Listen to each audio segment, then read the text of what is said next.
Hey, you're back. Masoa's best detective duo has returned. Welcome back, Melly and Malachite. John? I'm calling him Aura now. Because he's giving you migraines? No, because of his gloomy aura, of course.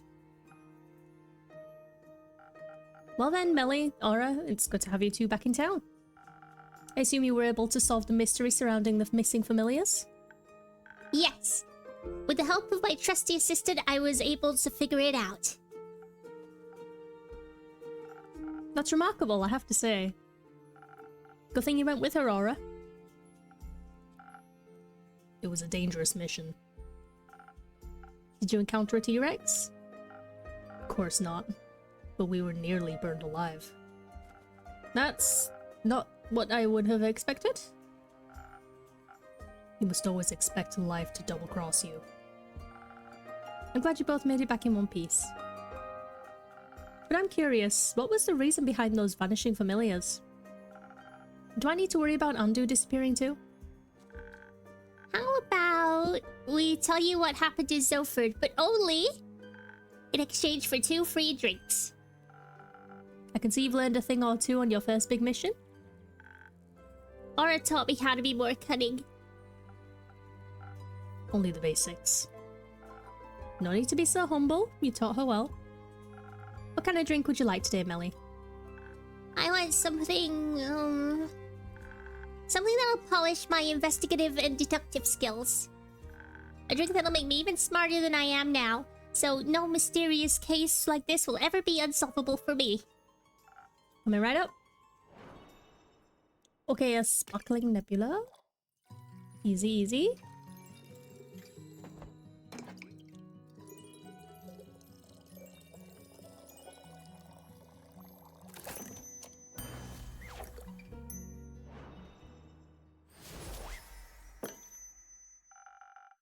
Let's see if this will make your brain cells multiply.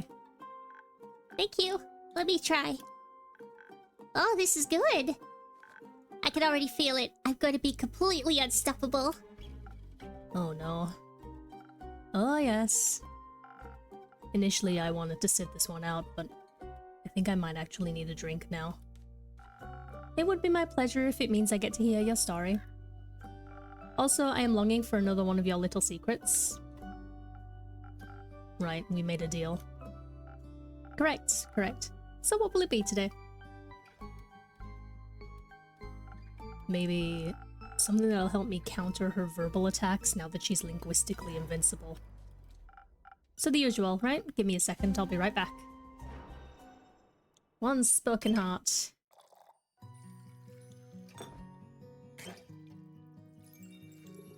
I don't know why these people can't just look at the menu and tell me what drink they want instead of being like, I want a drink that makes me so smart and fast. Just tell me the name of the drink, dog.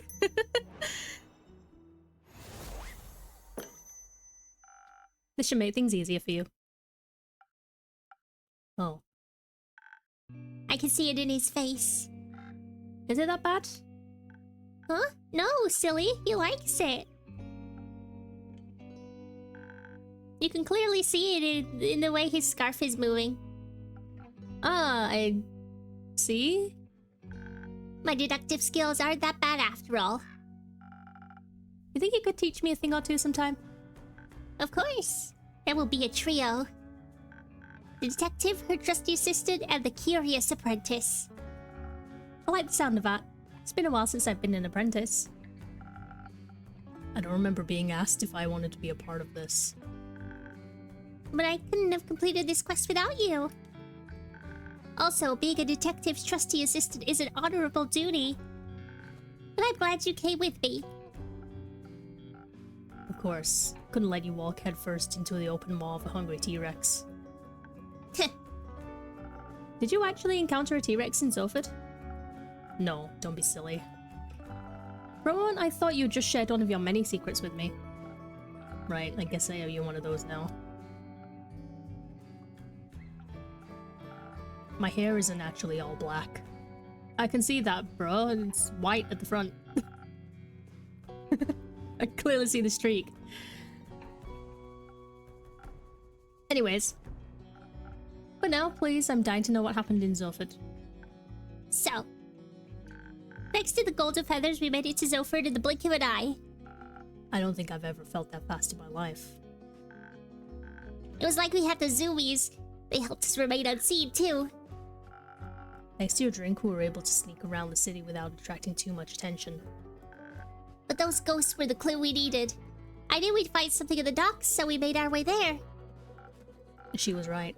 In the dead of night, just hours after we had left your tavern, we spotted a peculiar dog roaming near the water. We watched it as it tried to sneak into a cargo ship. It behaved weird. Undog-like. It hid behind some barrels and kept looking left and right before it started to sneak on board. I'd never seen a dog do that before. It looked like it didn't know how to be a dog. Didn't use its nose, its ears. It was just off. We watched as one of the workers noticed the dog and scared it away. But my investigative senses were tingling. So we started asking around. As detectives do when they want to collect some evidence. A few people said they had also seen some animals with odd behaviors. Most of them thought they had some kind of illness, like rabies. Or that they were spirits disguised in human forms sent by the Sea Witch. So they stayed away and minded their own business.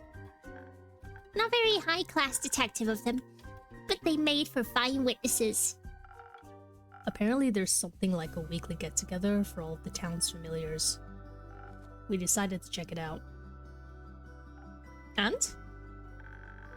We managed to track down a few of the participating familiars to get more insight. It was a little tricky since none of them wanted to talk to us at first. I think they were a bit wary of strangers. It also seems to be difficult for familiars to speak to people they don't know. Must have something to do with their magical abilities. With our combined charm and charisma, Aura and I were able to finally gain the trust of one of them. And they told us something strange. They said all of the familiars that went missing seemed to have been in contact with one particular magician. So of course we had to pay that wizard a visit. Preferably when he wasn't home. I think that's called burglary. Finding out his address was child's play. Apparently he's quite popular among the people in Zoford. It just took Aura and I a little bit of well-executed bribery to find the mage's home. Did you take some notes? I did. Prepare yourself to be my next text subject, innkeeper. That's good. Maybe. Only a little bit, though. Very well. Your drink really did wonders. We managed to break in without anyone noticing. It was so exciting. We stuck around looking for evidence. Maybe hit a ritualistic chamber or something. And did you find one? Sadly, no. But we found his office with the open door. Inside were a lot of books. About different kinds of animals. Have familiars. We figured he just loves animals, or at least needed the knowledge for something else. As any world-class detective would, I also checked his trash can. And? Did you find anything? Well, nothing that helped to solve the case. But I did find something that you'd like between all that shredded paper. It looked like a recipe for a magical drink, just like the ones you serve. Ta-da! That's very useful. That's what I thought. Anyways, Aura and I continued our search for clues. His office also had books about common and uncommon diseases in animals, so we kinda had a connection to the reported cases of rabies. I thought it was a bit of a stretch, not that I could change your mind. That wasn't all we found. Next to his desk, in a small cupboard, we found his diaries. They were full of notes and spells that I didn't understand. Something about transmutational magic. While she studied his diaries, I rummaged through his belongings and scrolls. I had absolutely no clue what any of it meant, until I found something of interest. Detailed instructions on how to unbind a familiar from their services. A thought began to manifest itself in my brain, though I couldn't quite grasp it yet. But somehow my instincts told me that I had the information I needed. I just needed to stitch everything together. Kind of like what I do when I assemble quests for my patrons. Exactly. But right when I tried getting into it, we heard the front door squeak and creak and somebody entered the house. We tried to hide, of course, but... We had to be quick enough with our investigation. And definitely not subtle either. The whole place looked super chaotic. The wizard immediately knew something was off. A potentially dangerous person on high alert is even more dangerous, so we had to be on guard. Or hid under the table, and I had other plans. I managed to jump on a bookshelf and wedged myself right on top under the ceiling. So I was hidden, but I could still see the whole room. Good call. I watched as the magician barged in, but he wasn't alone. He was accompanied by a lizard, and a colorful bird, and 2-headed sheep. Oh, no, not one of those again. Huh? It's nothing. Continue. It was so weird. The bird didn't know how to fly, the lizard walked on 2 legs, and the sheep's 2 heads always looked in the same direction. As if they didn't all know how to be real animals. Just like the dog from the dogs. But now we have proof. These weird animals were definitely connected to the weird wizard. And as if the wizard noticed something, he stopped and said to the animals, "No, you 3 get out of here. I don't want you to get in trouble or hurt." I already had my fingers wrapped around the handle of my knife, ready to strike. I'm sure he felt my murderous intent. But it does sound like he cared about those animals. That's what I thought too. As soon as they left the room, I saw him create a ball of flames in his hand. He was ready to strike. And I knew I had to do something. He would have done terrible things to Aura. So I meowed. Like a cat? Uh-huh. I pretended to be a cat. Somehow it worked, even though I was wearing clothes. The wizard turned around and saw me on top of the bookshelf. His features turned from worry to soft in a millisecond, and he said, "Oh, little rascal, how did you get in here? Did I lock you in? You must be terribly scared." And I was scared, but not for the reason he thought. So I just meowed a second time, as you do when you're pretending to be a cat. And then he said, very politely, "Would you please come down here? This room isn't a place for little cats, but I could offer you a cup of milk instead." That was a very tempting offer, so as any cat would, I answered, "No, but I would love some chocolate milk."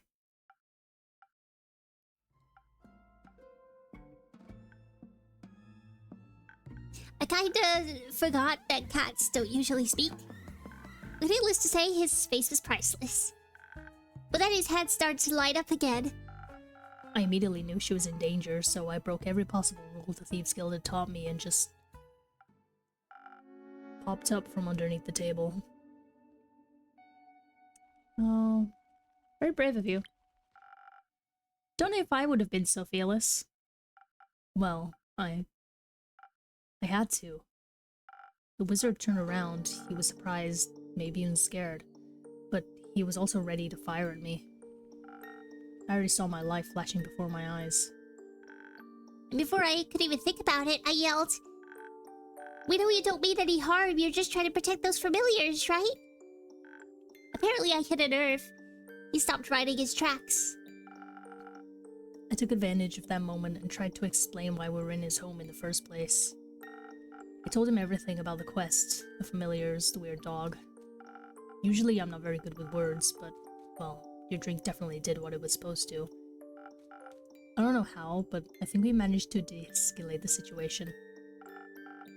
He looked panicked before that, as if being chased. Maybe he actually expected people to come after him. Hearing all of the clues out of Aura's mouth kind of flipped a switch in my brain. And I could see the truth right in front of me. Suddenly, everything made so much sense. I jumped out from the shelf and began my conclusion.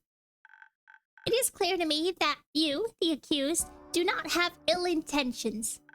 However, that does not make you innocent. You are still involved in a disappearance of some familiars. She was walking back and forth while she gave her speech. Needless to say, the wizard and I were equally confused. You're fond of animals and such, also familiars.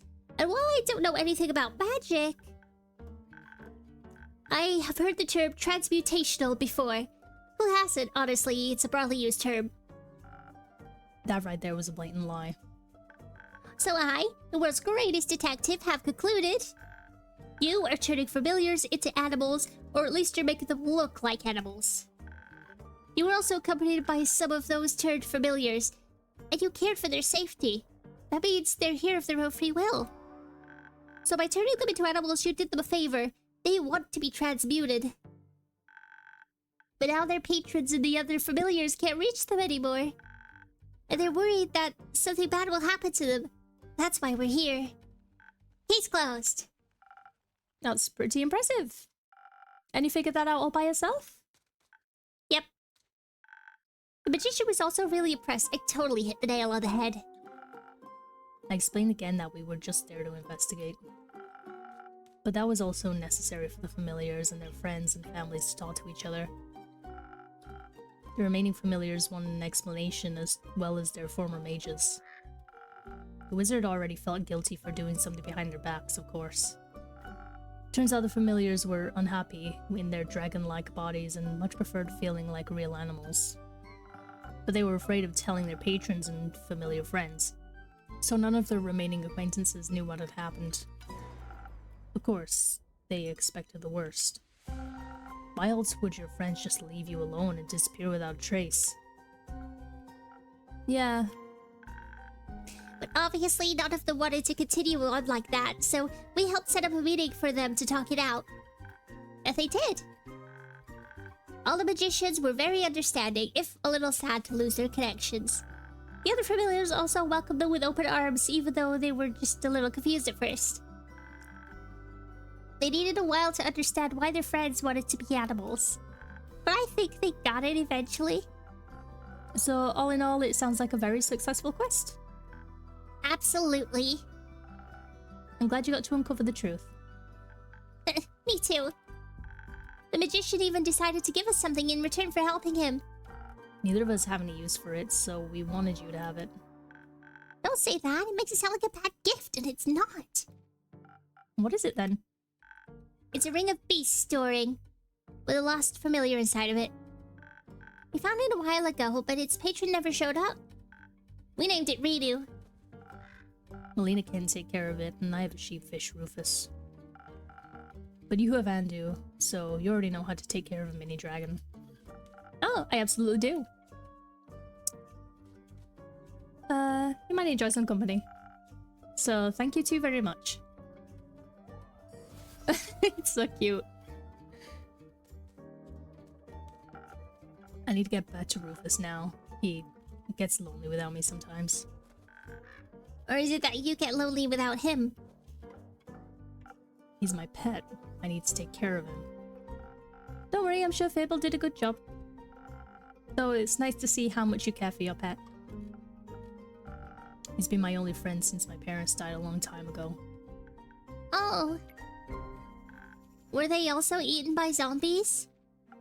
No. They were burned alive. Oh. Oh no. I remember it as if it were yesterday. It was late afternoon and my parents wanted to visit the adjacent village to buy some grain. But they never returned. I wanted to look for them. But when I got to the village, every house, every barn, and even the ground was ablaze. I heard yelling, people screaming in pain, pleading for help. And my parents were nowhere to be found. A few of the survivors confirmed that they had seen them earlier that day, before the fire. I later found out the perpetrator was the pretentious son of a noble family. He had a disagreement with a farmer over some payments and instead paid a bunch of criminals to set fire to his barn. But the fire spread uncontrollably and devoured everything in its path, including innocent lives, just like it did today.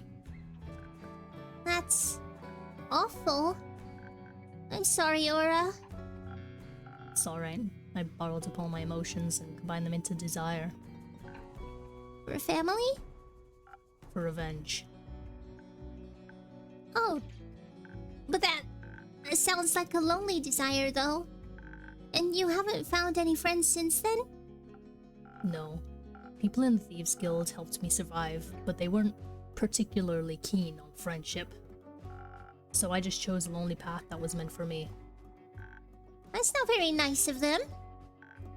But now you have me. And? We're best friends now. And accomplices. And we can found our own guild. Like a detectives guild. No. Give us a few more quests and we'll be the most famous detectives in all of Vasoa. I'm sure of that. Oh, God. And a good mythical morning to you, Innkeeper. This time it's actually still morning. But that doesn't mean it isn't also morning somewhere else in the world as well. Of course not. That's a really cute hat you're wearing. Thanks. Can I try it on sometime? Only if you tell me your name. A fellow master of bribery, I see. Well, there's nothing more you could possibly teach me. A world-class detective like me doesn't need extra lessons in bribery. So you're a detective? Yes. The best detective in all of Vasoa, might I add. I'm Melina, by the way, but you could call me Melly. Happy to make your acquaintance, Melly. I'm Hexagon Hex, but you can call me Hex. Like, by your last name? No, Hex. As in, short for Hexagon, obviously. And who's that grim-looking fellow next to you? Oh, him? They look grouchy, but they're my world-class assistant. Not by choice. His name is Aura. I'm sure it is, yes.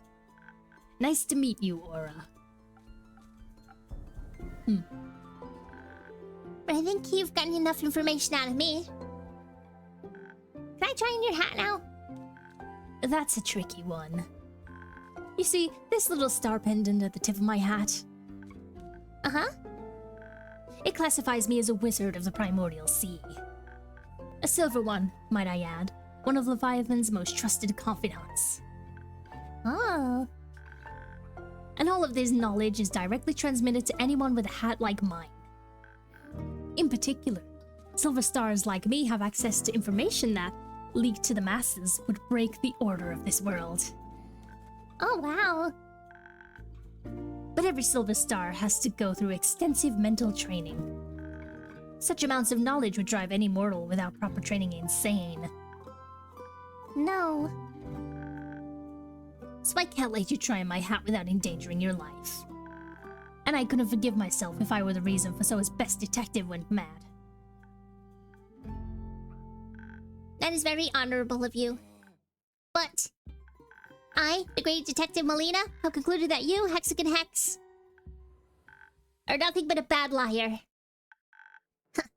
You're a great detective indeed. I honestly thought you were pretty convincing, Hex. Thank you. Wait, did you actually believe him? I considered it for a second. No way. But I decided for myself that his words were fairly implausible. I just happened to know a thing or two about the primordial sea. I read a few books, heard some rumors, you know how it is. And I really doubt Leviathan would share his precious knowledge with a mere mortal. Nothing gets you, Hex. Like the dragons. For a second, I really lost faith in you there, Innkeeper. I gotta say, you're really convincing. I sure am. Looks like even a great detective like me never stops learning. Honestly, you could have just said no, though. I would have revealed my name without a promising magic hat on the line. But it's more fun this way. I think honesty is also a very important skill to master. Whatever you say, detective. But Hex, what brings you here today? Nothing really. I was just longing for another one of your drinks. You know, the kind that would flood my head with new ideas. Leave it to me? Alright, another sparkling nebula.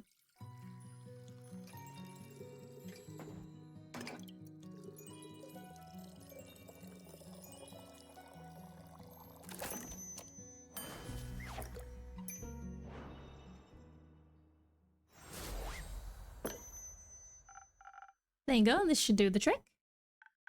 Oh, let's see. Oh, I can already feel it. All the ideas, they're manifesting in my brain. Honestly, I don't know if that's a good thing or a bad thing. I guess we'll have to find out. Oh, maybe you could show me a magic trick. Just to test your abilities, I mean. Well, yes, of course I can. I'm glad you asked. You know, I'm a master of fire. Oh, then... can you also do fireballs? I wouldn't call a fireball a mere magic trick, more like a fully fledged spell. But I can create 10 tiny flames on top of my fingertips. Like cute little candles. I want to see that. I would maybe advise that you two play with fire outside. A lot of my ingredients are very flammable. You'll miss a real big show then. I think I'll manage somehow. Your loss.